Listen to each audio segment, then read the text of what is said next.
곧 예배가 시작됩니다. 함께 묵상하시며 예배를 준비하겠습니다.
우리 잠미 609장 잠미를 함께 부르겠습니다.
교우님들 한 주간 잘 지내셨습니까?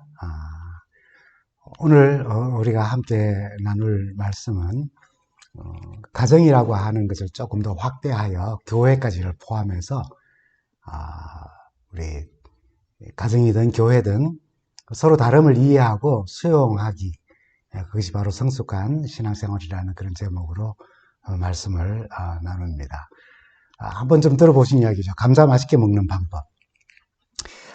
어느 젊은 부부가 좀 다투고 누가 옳고 그런지를 동네에 존경하는 한 어르신에게 판정을 요청하기 위해 찾아갔다는 이야기 한번 들어보셨죠. 그런데 이 어르신의 얼굴 표정이 그렇게 밝지만은 않습니다. 고민하면서 어떻게 판정을 내려야 할지 몰라서 어색한 분위기가 계속되었습니다. 내용인즉 남편은 감자를 소금에 찍어 먹는 것이 몸에 좋다고 우기고, 아내는 감자는 설탕에 찍어 먹는 것이 맛있다고 우기면서 다투다가 이 어른에게 오게 된 것입니다. 그런데 어쩔 줄 몰라서 판정을 어려워하던 이 어른이 이렇게 말하는 것입니다. 나는 옛날부터 감자는 고추장에다가 찍어 먹었는데 그게 참 맛있고 좋던데 어떡하지? 라고 하면서 결국 판결을 내리지 못했다는 웃음 이야기가 있습니다.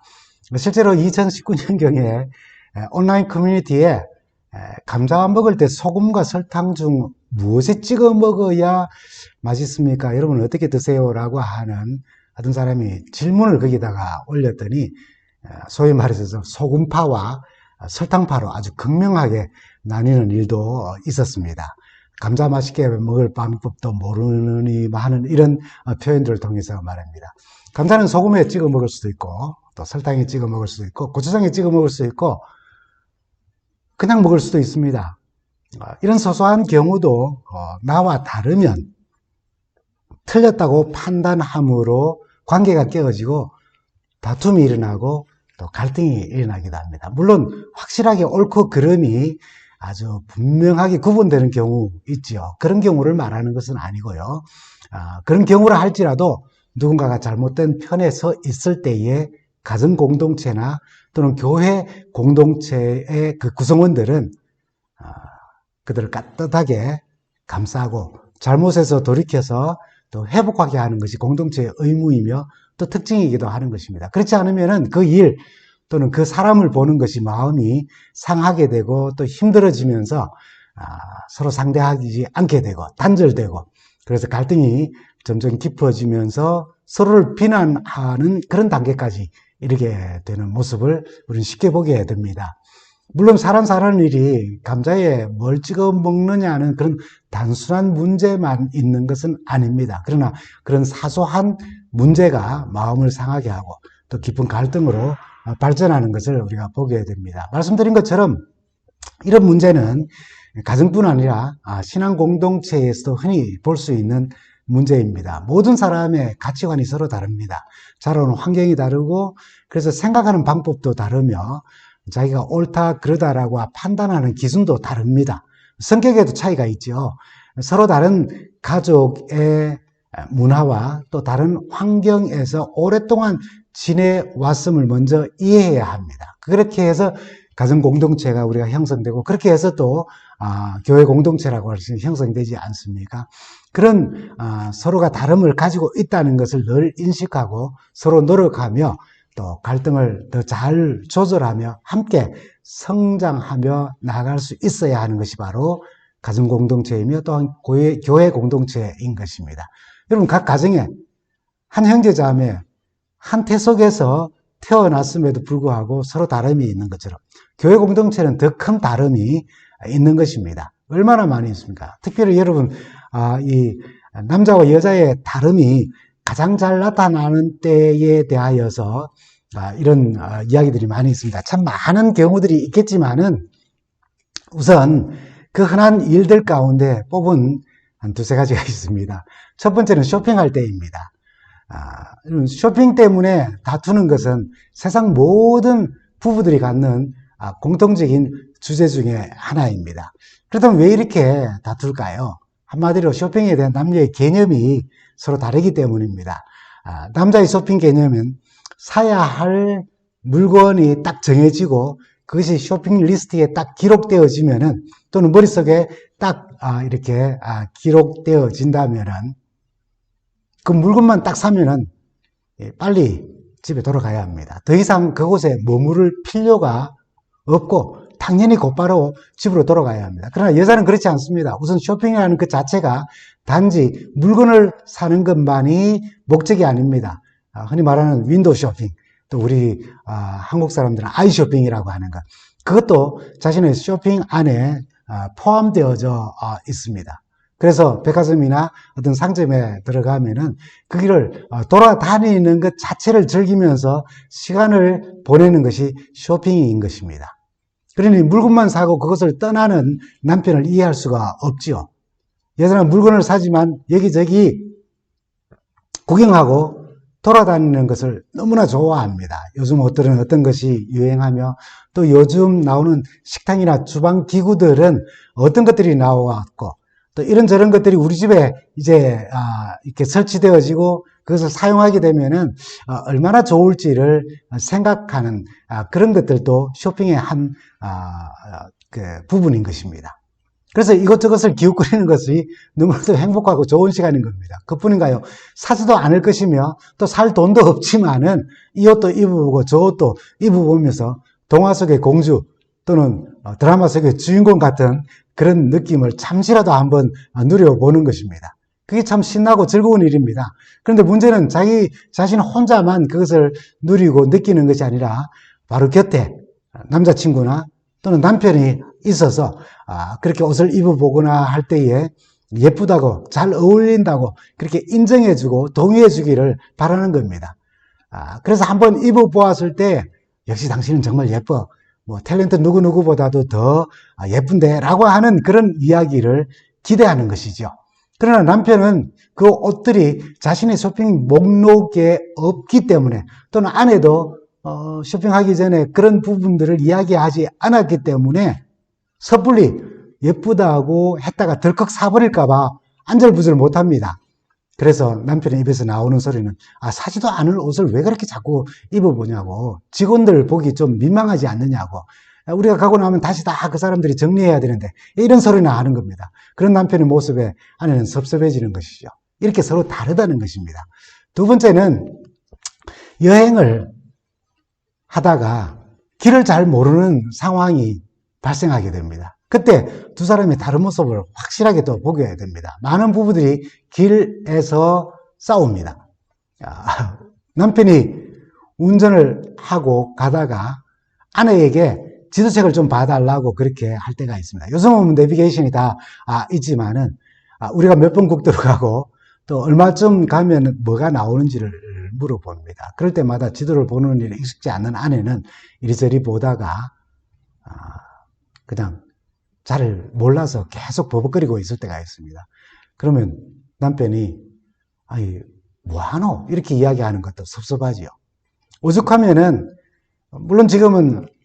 물론 내비게이션이 차에 다 부착되어 있다 할지라도 여자는 왜 지도를 거꾸로 보는가라고 하는 책이 있는 이유가 그겁니다. 남자와 여자가 서로 다르다는 거예요. 내비게이션도 어떤 때로는 좀 잘못 가르쳐 줄 때도 있습니다. 그러나 아이러니한 것은 지도를 잘 보는 남자보다도 지도를 잘 못 보는 여성들이 길을 잘못 들었을 때에 혹은 길을 잃었을 때에 더 빨리 해결한다는 것입니다. 왜 그렇습니까? 지도를 잘 보는 남자들보다 지도를 보지 못하는 여자들이 잘 해결하는 이유가 어디에 있을까요? 여성들은 길을 모르면은 지도를 의지하지 않고 사람에게 물어서 문제를 해결하기 때문입니다. 그래서 자신들의 방식대로 남편에게 요구합니다. 여보, 저 사람들한테 좀 물어서 길을 찾자. 그렇게 이야기하면 대부분의 남자들은 아내의 요구를 불편하게 받아들입니다. 왜냐하면 아내는 단순히 길 좀 물어보면 안 될까라고 이렇게 이야기하지만은 그렇게 물어보는 아내의 말을 남편은 이렇게 받아들입니다. 잘 모르는 남자들한테 실례합니다. 우리 남편이 좀 버벅거리면서 길 눈이 어두워서 그러는데요 라고 하는 말이 붙어져 있는 것으로 그렇게 이해를 합니다. 그 말을 하지 않았음에도 불구하고 남편은 그렇게 받아들여요. 그래서 가만 좀 있으라라고 이야기를 하게 되죠. 머쓱해지는 아내가 무건수행에 들어가죠. 다시는 말을 안 하는 겁니다. 그럼 상식적으로 길을 몰라서 길을 묻는 것 너무나도 당연한 일임에도 불구하고 남편이 그것을 싫어하는 이유는 자기가 바보처럼 길을 잃었다라고 하는 것이 그 상황 속에 포함되어 있다고 이해하기 때문입니다. 그래서 이런 남자들의 속성을 두고 참 재미있는 유머가 있습니다. 여러분, 물론 비성서적입니다만은 왜 모세가 광야에서 40년 동안 방황했을까 하는 겁니다. 그것은 지나가는 사람들에게 가나안으로 들어가는 길을 물어보지 않았기 때문에 그렇다는 겁니다. 만약에 그래서 모세의 누이 미리암이 백성들을 가나안으로 인도했다면 정말 금방 들어갔을 것이라고 그렇게 이야기하는 그런 유머입니다. 세 번째는 물건을 찾을 때에 이런 현상이 잘 나타납니다. 두 사람의 차이가 잘 나타나죠. 이거는 100% 제가 공감하고 제게 해당되는 이야기이기도 합니다. 보통 남편들은 물건을 잘 못 찾습니다. 바로 옆에 물건이 있어도 못 찾아서 꼭 아내를 부르지요. 바로 옆에 있지 않느냐고 이야기하는 소리를 듣고 눈을 돌리면 바로 옆에 정말 그 물건이 있는 것입니다. 냉장고에 있는 물건 좀 갖다 달라고 했을 때 단번에 제대로 찾아준 적이 잘 없습니다. 항상 아내를 부르고 그 얘기 안 보인다고 이야기하며 그러면은 몇째간 어디 오른쪽 끝부분에 있다라고 이야기하면은 이제 물건을 찾습니다. 남자가 물건을 잘 찾지 못하는 데는 대강 보기 때문이 아니라 근본적으로 그럴 수밖에 없는 그런 구조를 가지고 있다는 겁니다. 우선 여자들은 남자들보다 시야가 아주 넓습니다. 어느 정도 넓은가 하면은 보통 여성들은 코를 중심으로 해서 좌우 상하 45도 정도는 한눈에 다 들어온다는 것입니다. 어떤 분들은 90도, 그래서 180도를 다 이렇게 정면을 보고 있는 듯 하지만은 그만큼 시야에 다 들어온다는 거지요. 그래서 냉장고 문을 열면은 무엇이 어디에 있는지를 금방 다 알고 그 다음에 자신이 원하는 것을 찾을 수 있어요. 그러나 남자는 그렇지 않습니다. 원래부터 남자는 시야가 굉장히 좁아요. 남자는 원래 창조 때 보던 눈동자가 여자들보다 훨씬 커서 먼 거리를 보는 것은 잘 볼 수 있는 터널 시야를 가지고 있지만은 만원경처럼 가까이에 있는 것은 잘 보지를 못하는 것입니다. 여러분, 남자의 시야가 그렇다는 거예요. 남자들은 직선으로 코앞에 보이는 것만 잘 볼 수 있습니다. 당연히 물건을 찾을 때도 주변을 한눈에 다 파악한 다음에 물건을 찾는 것이 아니라 바로 코앞에 있는 물건만 잘 보기 때문에 결국 눈에 보여야지, 물건이 보여야지만이 그것을 찾아내는 겁니다. 그래서 남자들은 여성들과 달리 물건을 찾을 때에 고개를 숙이고 허리를 굽히고 또는 무릎을 꿇어서 다 살펴보고 난 뒤에 그래도 자기 시야에 들어오지 않으면 없다고 생각해버리고 맙니다. 이것이 바로 남자와 여자의 다름인 것입니다. 남자들은 주변 시야가 좀 좁다는 거죠. 그래서 참 재미있는 이야기가 있습니다. 남자들은 왜 길을 가다가 예쁜 여자를 보고 한눈을 팔면은 아내에게 금방 들키는가 하는 겁니다. 남자들은 눈에 딱 들어와야 제대로 인식하기 때문에 예쁜 여자가 지나가면은 반드시 고개를 돌려서 확실히 봐야 합니다. 곁눈을 이렇게 봐서는 눈에 들어오지를 않습니다. 그러니까 그 여자가 자신의 시야를 벗어날 때까지 고개를 45도 내지는 90도 정확하게 돌려야지만이 그 여자를 자신의 눈에 담을 수가 있는 겁니다. 아무리 곁눈질을 하고 보려고 해도 고개가 여성적으로 이렇게 돌아가게 되어져 있다는 겁니다. 그러니 어떻게 아내에게 안 들킬 수가 있겠습니까? 여성들은 상하 좌우 최소한 45도, 또 심한 사람은 90도까지 이렇게, 그래서 전체 180도를 가만히 고개를 돌리지 않고도 볼 수 있기 때문에 고개를 돌리거나 움직이지 않아도 오랫동안 들키지도 않고 잘생긴 남자들이 지나가는 것을 볼 수 있습니다. 고개를 구태여 돌릴 필요가 없다는 거지요. 여러분, 남편들에게 절대로 들키지 않습니다. 여자들은. 지금 일상에서 일어나는 이 몇 가지 일들을 말씀드리는 것은, 우스갯소리입니다만 이렇게 말씀드리는 것은 우리가 서로 다르다는 것을 말씀드리는 거예요. 가정 공동체나 교회 공동체, 신앙 공동체 안에 그 다름을 이해하고 수용함으로 서로 축복된 관계를 가지는 것이 바로 가정이며 교회 공동체라는 거예요. 서로 다른 삶의 배경을 가지고 있음에도 서로를 잘 이해하여서 건강한 신앙 부부의 모습을 가진 모델이 있습니다. 그들이 바로 누구냐 하면은 이 로마서 16장에 브리스가 혹은 브리스길라, 다른 성경의 이름을 조금 다르게 이렇게 표현할 때가 있습니다. 그리고 아굴라 부부입니다. 로마서 16장 3절과 4절에 소개된 브리스가와 아굴라 부부, 성경은 이렇게 그들에 대해서 이야기합니다. 너희는 그리스도 예수 안에서 나의 동력자들인 브리스가와 아굴라에게 문안하라. 그들은 내 목숨을 위하여 자기들의 목까지도 내놓았나니 나뿐 아니라 이방인들의 모든 교회도 그들에게 감사하느니라. 이렇게 이 부부는 그리스도를 위하여, 복음을 위하여, 또 사도 바울을 위하여서 헌신하는 부부로 그렇게 소개됩니다. 물론 성서는 이들의 이렇게 헌신적인 부부가 어떤 갈등을 가지고 있고 어떤 다름을 가지고 있으며 그것을 어떻게 해결했느냐라고 하는 그런 것들을 이야기하지 않습니다. 다만 그들의 출생과 민족과 신분과 지위 등 그런 것들의 배경을 통해서 서로 다름을 우리가 생각할 수 있고 그 다름이, 그 차이가 굉장히 큼에도 불구하고 이렇게 복음 안에서 복음을 위하여 자신의 목까지도 내어놓는 그런 연합을 볼 수 있었다는 것은 그들의 그 다름을, 그런 차이를 엄청난 노력으로 극복했음을 우리는 알 수 있고 또 추론할 수가 있다는 것입니다. 여기 브리스가는 로마 귀족 출신입니다.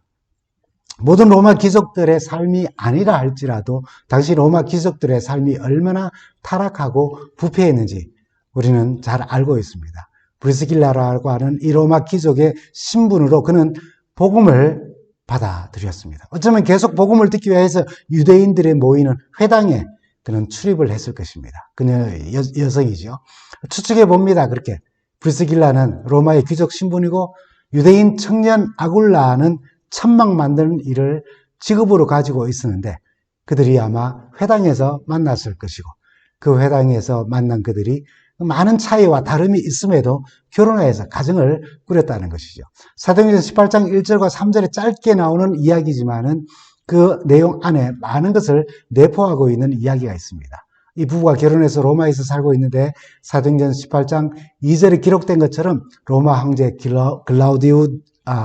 글라우디오가 죄송합니다. 특별한 명령을 내리는 장면이 이 사도행전 18장 1절부터 3절에 나옵니다. 그 후에 바울이 아덴을 떠나 고린도에 이르러 아굴라라 하는 본도에서 로마 이탈리아에서 난 유대인 한 사람을 만나니 글라우디오가 모든 유대인을 명하여 로마에서 떠나라 한 고로 그가 그 안에 브리스길라와 함께 이탈리아 로마로부터 새로 온지라 바울이 그들에게 가매 생업이 같으므로 함께 살며 일을 하니 그 생업은 천막을 만드는 것이더라라고 하는 것입니다.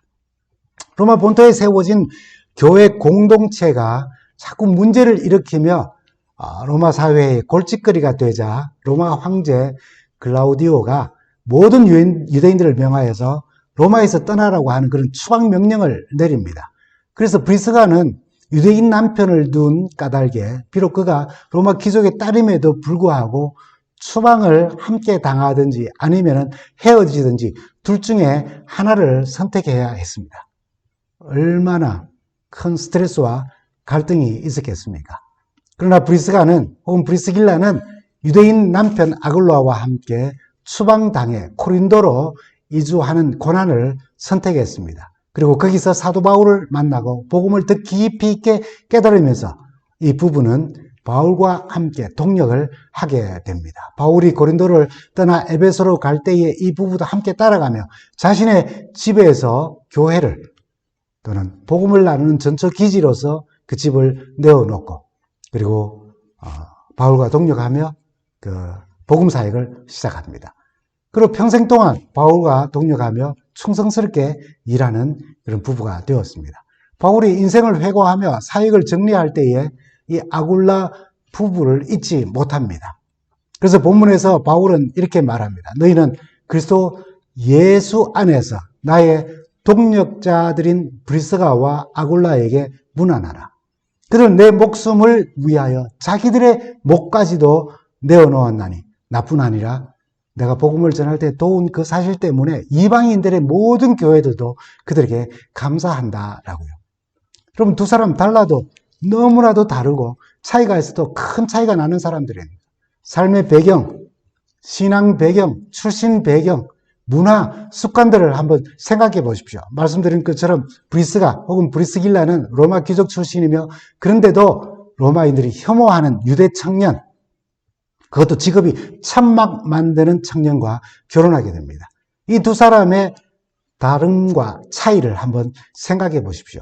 출신과 삶과 신앙의 배경, 생활 수준, 문화, 그런 차이와 다름, 그로 인해 가지는 또 습관의 차이와 다름을 한번 생각해 보십시오. 로마 귀족 출신으로 로마 문화와 헬라 문화에 익숙한 세련된 여인과 천막을 만들며 생계를 유지하던 유대인 청년, 많은 차이와 다름이 있었겠죠.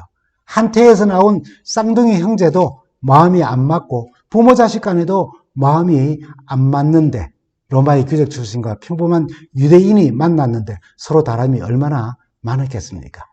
귀족의 딸과 천막 짓는 청년.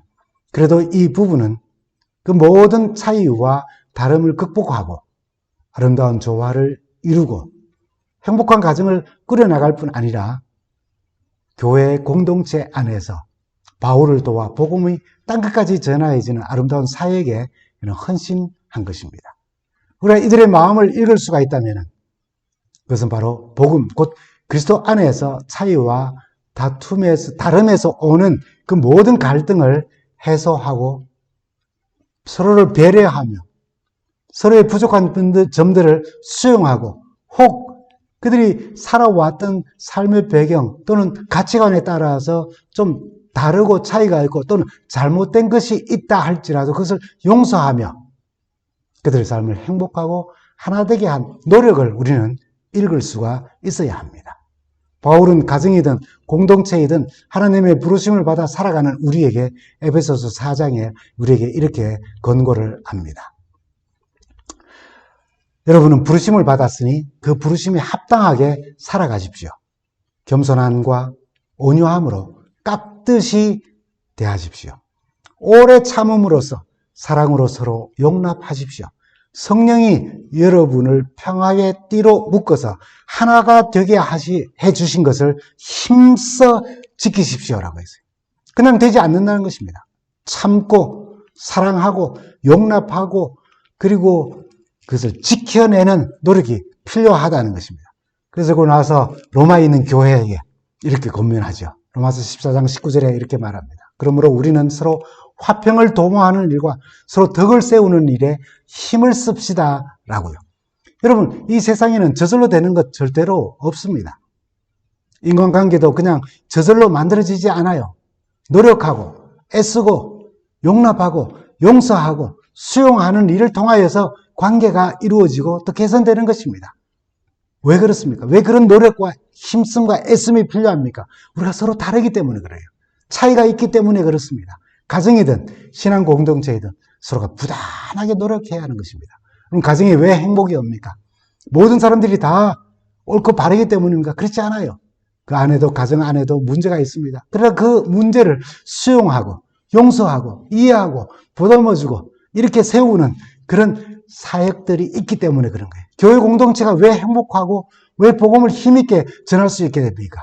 거기는 배려가 있고 수용이 있고 용서가 있고 또 이렇게 세움이 있기 때문인 것입니다.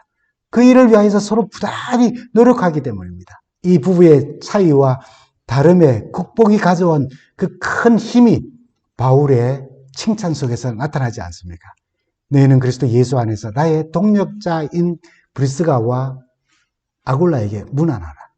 그들은 내 목숨을 위하여 자기의 목까지도 내놓았나니 나뿐 아니라 이방인의 모든 교회들도 그들에게 감사하느니라 라고요. 우리의 가정과 교회 공동체가 서로 다름과 차이를 극복하기 위하여 배려하고 수용하고 용서하며 하나 될 때에 그 힘은 주님을 위하여 복음을 위하여 이방인과 모든 교회 공동체를 위하여서 목숨을 아까워하지 않는 신앙으로 성숙한 모습으로 나아가는 것입니다. 우리 성도들의 가정과 교회 공동체는 서로 다름과 차이를 극복하고 서로 배려하고 수용하며 하나 되면서 서로의 차이가 다름 때문에 비난하거나 정죄하는 것이 아니라 서로를 배려하고 수용하고 용서하고 이렇게 세우며 회복되게 하면서 그래서 주님을 위하여 또 이방인과 모든 교회 공동체를 위하여 복음을 잘 나누는 사역을 하다가 다시 오시는 우리 주님을 뵙게 되기를 간절히 바랍니다. 감사합니다.